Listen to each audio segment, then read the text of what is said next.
সামনেই পয়লা বৈশাখ, তার আগে দলীয় কর্মীদের নিয়ে ভুরিভোজ।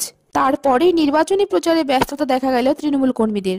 রাজগঞ্জ ব্লকের মান্তাদারি গ্রাম পঞ্চায়েতের মান্তাদারি অঞ্চল তৃণমূল কংগ্রেসের উদ্যোগে এলাকার কর্মীদের জন্য ভুরিভোজের ব্যবস্থা করা হলো আজ।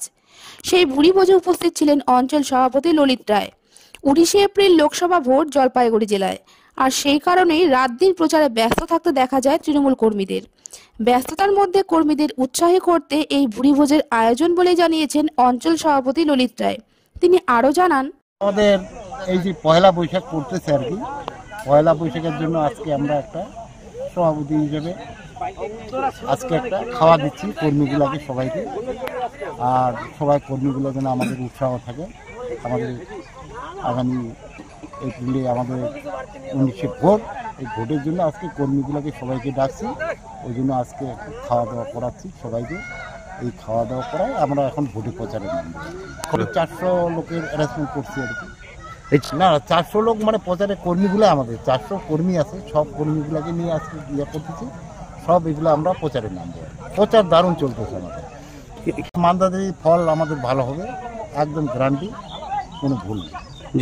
জলপাইগুড়ি জেলাতে আমরা জিতবো, তৃণমূল কংগ্রেস আমাদের জিতবে। নির্মল চন্দ্র রায় প্রায় 1 লক্ষ ভোটে আমরা জিতবো মিনিমাম। আজকে আমরা বার্তা দিয়ে দিছি, বার্তা দিলাম যে আমাদের আজকে থেকে আবার তোরজোর ইয়ে চলবে আর কি, প্রচার প্রতি বুধে বুধে হ্যাঁ, বাড়িতে বাড়িতে আমরা বাড়িতে ডোর টু ডোর ঘুরবো। এই হচ্ছে আমাদের আজকে এই খাওয়া দাওয়া করে আমরা আজকে থেকে মানে আবার জোরদার প্রচার শুরু করবো।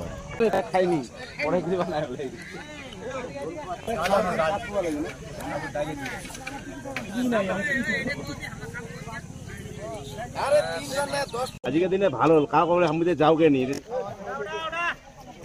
শ্রদ্ধেয় পশ্চিমবাংলার মহাশয়, রাজগঞ্জ ব্লক তৃণমূল কংগ্রেসের সভাপতি অরিন্দম ব্যানার্জি, জল কর্মাধ্যক্ষ মাননীয়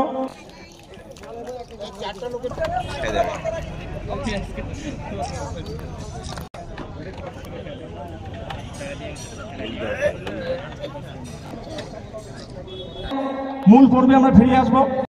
মাত্র 5 মিনিট সবার। আমি এই এলাকাতে গত পঞ্চায়েত নির্বাচনেও এসেছিলাম। এই পাশের মাঠে আমি আপনাদের সাধারণ মানুষের উদ্দেশ্যে এই ভারতবর্ষে ওপার বাংলা থেকে আসা মানুষগুলোকে কিভাবে বিপদে ফেলছে কেন্দ্রীয় সরকার, তার একটা ধারাবাহিক বিবরণী আমি দিয়েছিলাম কিছু ডকুমেন্টস দেখিয়ে।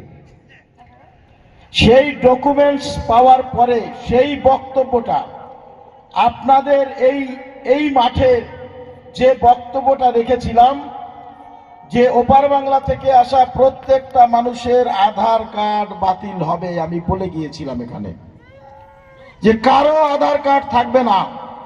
ওপার বাংলা থেকে যারা এসেছে 1948 সালের 19 জুলাইয়ের পরে কোন লোকের আধার কার্ড থাকবে না, আধার কার্ড বাতিল হবে, এ কথা আমি এখানে বলে গিয়েছিলাম।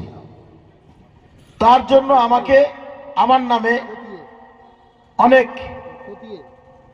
আইনি হয়েছে, সমস্যা তৈরি হয়েছিল। এবং এখানকার বিজেপির যে আইটি সেল, তারা ওই বক্তব্যটাকে ভাইরাল করে আমাকে আইনগতভাবে